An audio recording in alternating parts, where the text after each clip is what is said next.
ऐसा मत समझिएगा हम ग्रस्त हैं इसलिए हमें थोड़ी छूट होगी। नहीं, आप अपने किए को यदि परिवर्तित करना चाहते हो परिवर्तित कर सकते हो, इसमें कोई संदेह नहीं।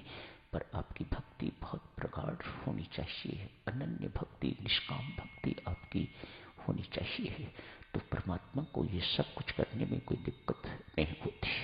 अन्यथा देवियों सज्जनों, सामान्यतः जैसे हम सब हैं, हम सबके लिए प्रारब्ध बहुत प्रबल है। आज राजा राम भी कुछ परिवर्तन नहीं कर सके, ये दर्शाने के लिए कि होनी बहुत प्रबल है। एक लकड़ी का टाल है जहां लकड़ी बेची जाती है। एक साधु अपनी चिलम में कोयला डालने के लिए, ऐसी चिलम पीते हैं ना साधु लोग, तो उसमें कोयला डालते हैं। कोयला चाहिए था।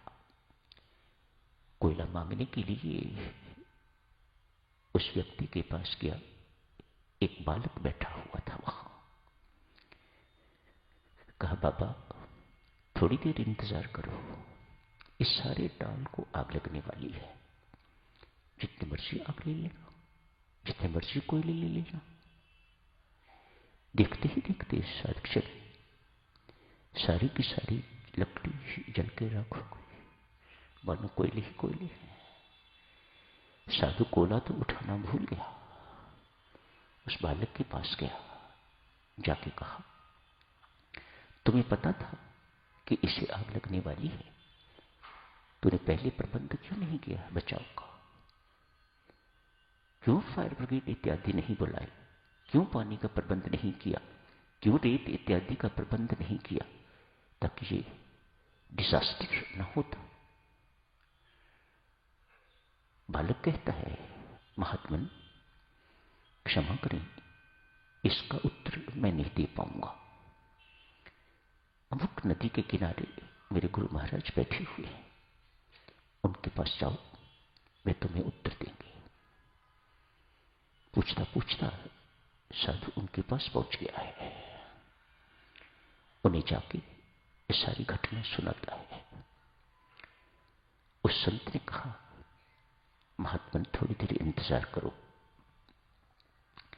ये नदी में देख रहे हो इतनी सारी नौकाएं खड़ी हैं, सजी धजी हैं।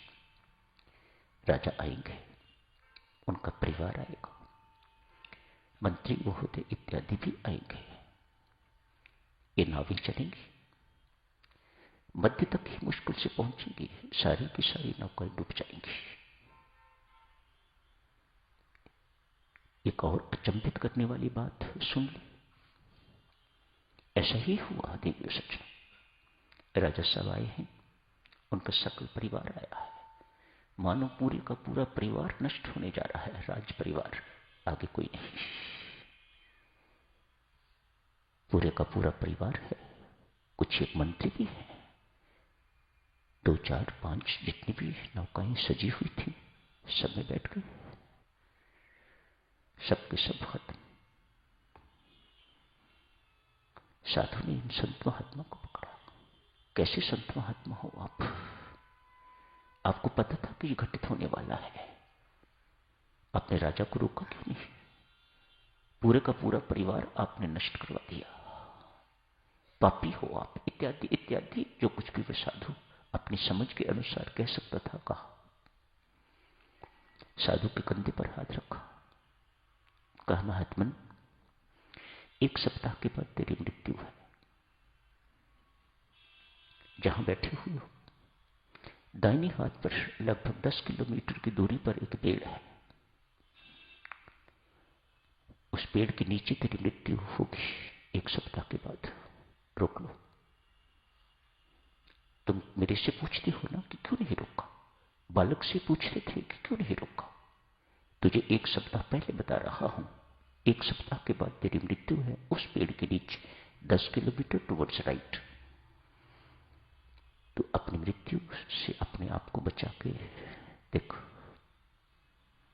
बहुत अच्छी बात है, टालूंगा इसे। इस दिशा में मृत्यु है तो अपोजिट डायरेक्शन में है। 10 किलोमीटर, 15 किलोमीटर एक सप्ताह में जितना चल सकता था चला गया। निश्चिंत होकर बैठ गए। आज अंतिम दिवस,